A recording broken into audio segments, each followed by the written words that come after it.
Look! I got beans, greens, potatoes, tomatoes, lamb, ram, raw, beans, greens, potatoes, tomatoes, chicken, turkeys, rat, beans, greens, potatoes, tomatoes, lamb, ram, raw, beans, greens, potatoes, tomatoes, chicken, turkeys, beans, greens, potatoes, tomatoes, lamb, ram, raw, beans, greens, potatoes, tomatoes, chicken, turkeys, rat, beans, greens, potatoes, tomatoes, beans, greens, potatoes, tomatoes, beans, greens, potatoes, greens, greens, potatoes, tomatoes, chicken. That was Kay Solis with Beans, Greens, Potatoes, Tomatoes from Trans Music Now. Welcome to the Rise Weekly Review, extended for November 8th through November 22nd, 2022. Before we begin our review, family and friends are looking for your help in finding 17-year-old Liliana Salazar. Liliana has been missing since Friday, November 18th and was last seen in Hammond. She is described as 5'2", weighing about 128 pounds, with brown, black hair that goes to her waist. She has brown eyes. Her mother, Irene, is asking anyone that has seen her or has information about her whereabouts to please contact her or the local police. Irene can be reached at 219-776-2648. And now, to the news. On Wednesday the 9th, 33-year-old Trevail Robinson was shot to death in South Deering. According to reports, around 9:20 p.m., Trevail was standing in the courtyard of a building on the 10600 block of South Yates. At the time, another man approached Trevail and then began opening fire. He was struck several times in the body. He was taken to an undisclosed area hospital where he passed away from his injuries. Anyone with information on this or other Chicago crimes is asked to contact 311 or leave an anonymous tip at cpdtip.com. On Wednesday, the 16th, 57-year-old U.S. Army veteran Norman Thomas was killed in a shooting at the River Oaks Shopping Center in Calumet City. Norman was a security guard on duty at Flawless Diamonds in the mall. According to reports, Norman was working when several armed men entered the mall. According to witnesses, one of the men had a long gun. The witness says that Norman had his hands up when the men opened fire. Norman was struck several times before collapsing. The men are seen in the video rushing into the store and breaking cases to steal jewelry. Police arriving at the scene performed first aid before paramedics arrived. Norman was rushed to Christ Medical Center in Oak Lawn, but passed away from his injuries. The mall was closed until Friday morning by police to conduct an investigation. News reports that shoppers, businesses, and employees have been raising increased concerns over security at the mall. A person of interest is being held by police in relation to the shooting. However, as of the time of this reporting, no charges have been filed.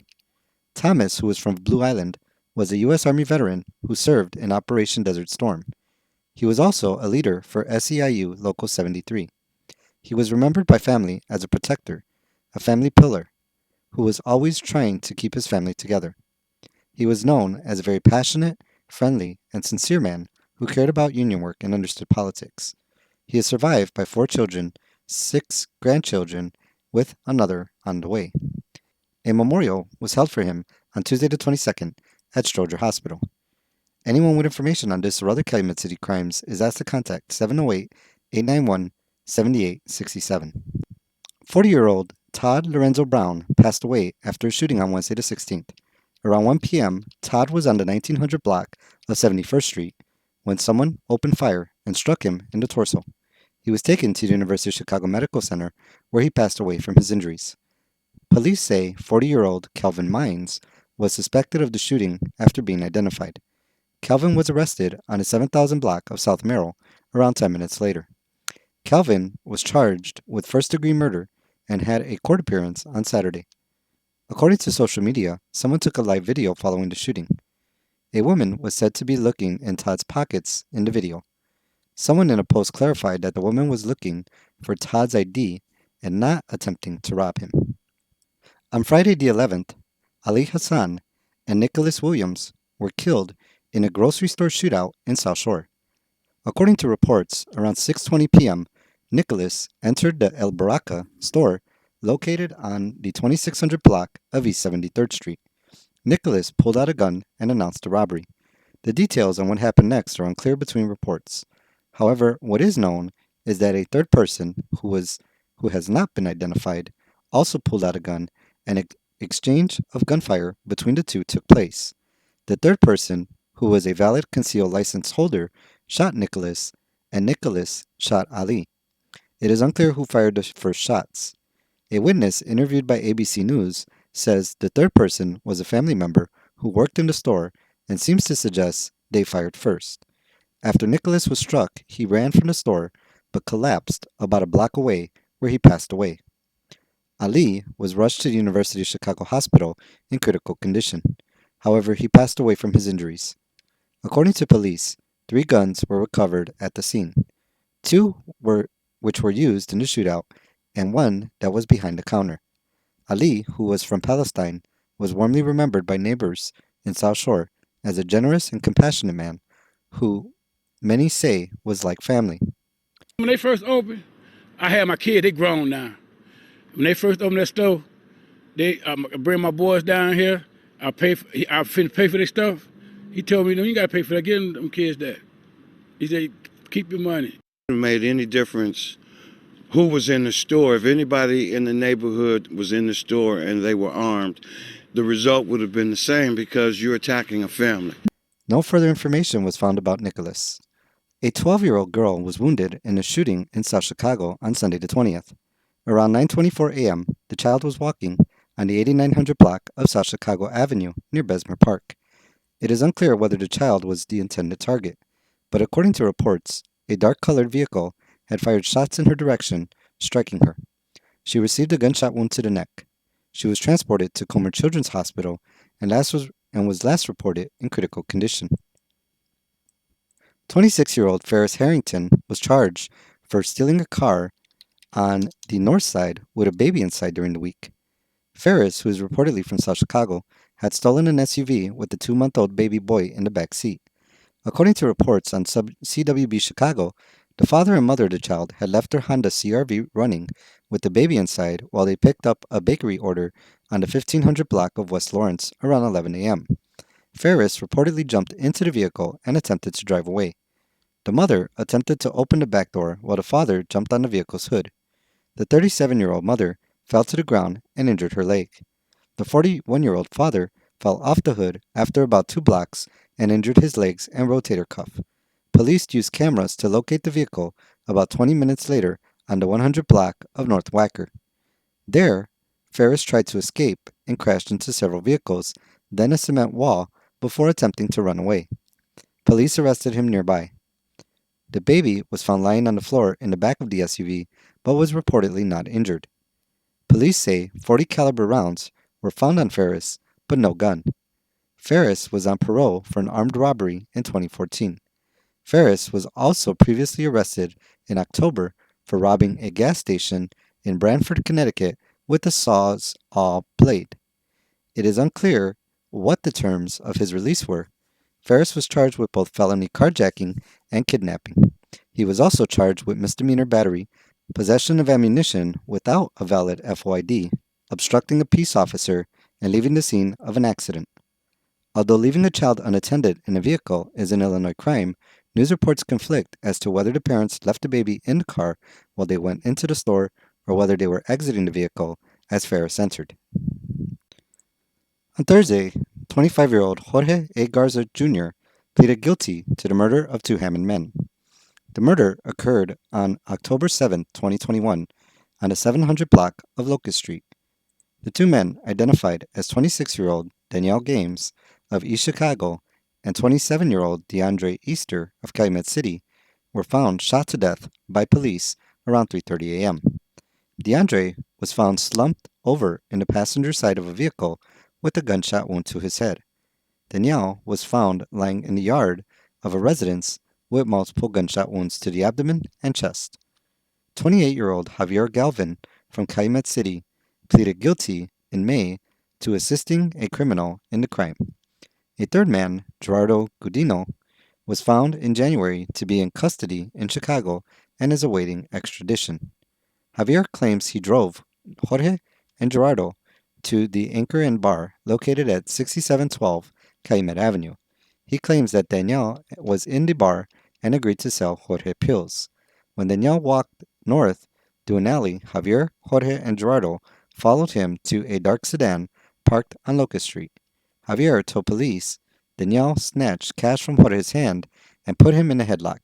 He said that Jorge pushed Daniel away and shot him multiple times. Daniel fell to the ground. Then Jorge shot at DeAndre and an unidentified person. Then Gerardo shot multiple times at the car the unidentified person was in. Javier claims he never saw Daniel or DeAndre display weapons or threaten anyone. Javier is facing 1 to 6 years in prison. Jorge admitted to 2 counts of attempted robbery resulting in serious bodily harm, which is a level 2 felony. If Jorge's plea agreement is accepted, he could face a 24-year prison sentence. Cherville police are looking for help in finding 38-year-old Ivica Jovan Markovic. Ivica has an active warrant for an arrest for kidnapping and battery causing moderate bodily injury. Anyone with information is asked to contact Officer Knight at 219-322-5000, extension 9519, or email at jknight@cherville.org. Anyone seeing Ivica is advised to call 911 immediately and not to attempt to apprehend him. He may be considered dangerous. A nonprofit group's U.S. hospital ranking grades South Shore Hospital an F and Trinity Hospital a C. The Leapfrog Group has graded 113 Illinois hospitals for safety.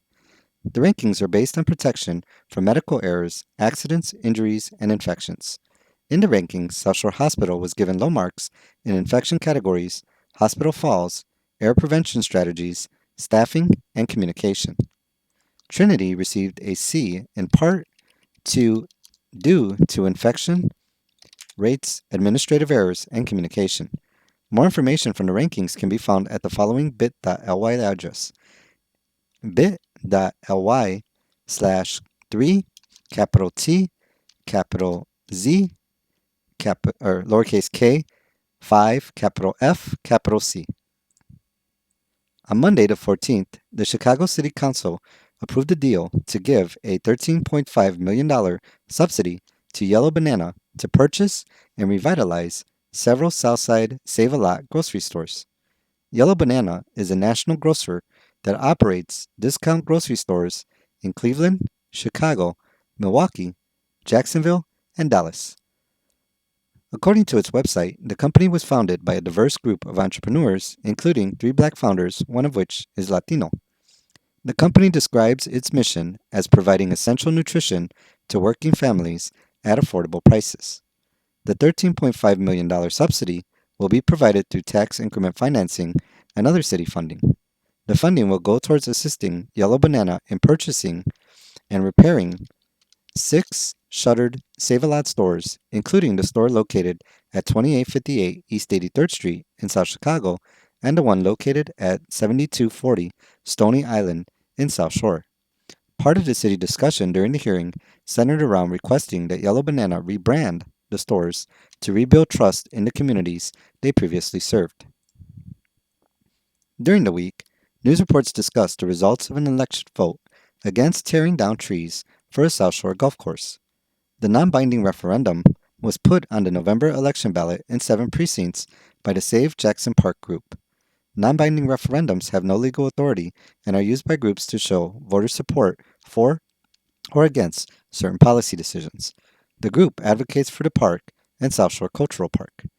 Current plans for South Shore include those by Tiger Woods Company, TGR Designs, for combining 2 South Shore parks into an 18-hole golf course. Hundreds of trees near Jackson Park are also slated for removal as part of the Obama Library construction and plans for new roads to accommodate the expected traffic it will bring.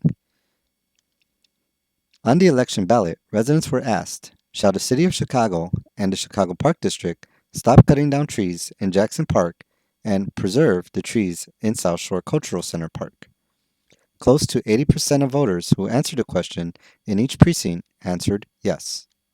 While the referendum did not specifically ask residents about the golf course or library, activists with groups including Open Lands are using the votes to push back against the golf course plans.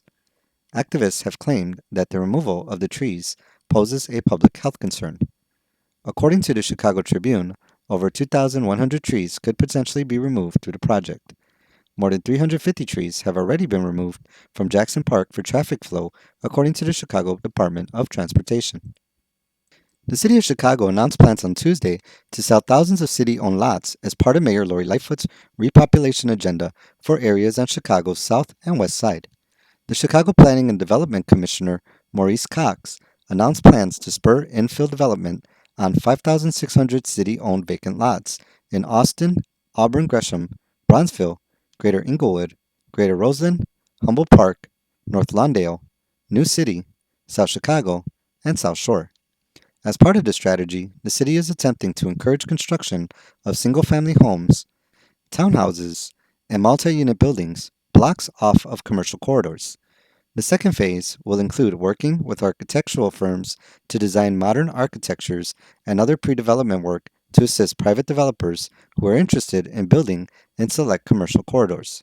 The third phase of the plan will be providing an online portal to streamline the sale of thousands of vacant city-owned lots to private developers in the 10 Invest Southwest neighborhoods. On Monday, the 21st, the Chicago Tribune reported updates on petitions filed to officially enter the race for seats in Chicago city elections. Candidates for the Chicago aldermanic and mayoral race are required to file petitions signed by voters to be on the ballot in the February election. 12,500 valid registered voter petitions must be signed for mayor, city clerk, and treasurer. 473 signatures are required for voters in each ward to be considered for alderperson. The petitions can be filed with the Chicago Board of Elections beginning Monday the 21st and must be filed no later than Monday the 28th. Petitions signed are open to be challenged by candidates seeking to remove other candidates from the list of potential competitors. But petitions can be denied if signatures do not match, residency is questioned, or other invalid voter information is supplied. As of the first day of filing, 3 people had filed petition signatures to be on the ballot for Chicago's 10th ward. These include Ana Guajardo, Peter Chico, and Jessica Venegas. Only current Alderman Gregory Mitchell has filed for the 7th. Michelle Harris and Sean Flynn have filed for positions in the 8th ward, and Cleopatra Draper and Anthony Beal for positions in the 9th ward. For the mayoral race, Willie Wilson, Paul Vallis, Cam Buckner, Brandon Johnson, Sophia King, and Jamal Harris have filed. Current Chicago Mayor Lori Lightfoot and other aldermanic competitors are expected to file in the upcoming days. During the week, news reports came out about mayoral competitors Ray Lopez and Willie Wilson. Ray Lopez, who had paid several visits to the east side to campaign, officially announced he was dropping out of the race. According to reports, he stated that the mayoral field was overcrowded with potential candidates and he was afraid his candidacy would get in the way of another candidate being able to remove current Mayor Lori Lightfoot. He announced he would be returning to running as a candidate for an aldermanic role. Meanwhile, the news media attempted to question candidate Willie Wilson about his support for former U.S. President Donald Trump, who also announced he was going to run again for president. Willie Wilson refused to acknowledge the questions by different news outlets. In other news, Merchant Capital has secured a $15.5 million loan from the U.S. Department of Housing and Urban Development for senior housing in East Chicago. Merchant Capital has secured the funding for developing Lakeshore Manor, which is located on the corner of 136th and Main Street. The new development is slated to bring 206 units of income and age-restricted housing to the area. On Monday, students at Arnold Mireles Academy in South Chicago were given donations of food and wellness items. The Chicago Public Schools Foundation and the Children's First Fund were scheduled to make deliveries of items at 1 p.m. Families were provided with food along with COVID-19 test kits and disinfection wipes. And finally, before we end this week in review, whether you will be honoring a day of remembrance or celebrating Thanksgiving with family and loved ones, or preparing for the various religious holidays, we from RISE wish to offer you a safe and wonderful holiday weekend. And that ends our weekly review extended for November 8th through November 22nd, 2022. Thank you for joining us for this week in review. Peace.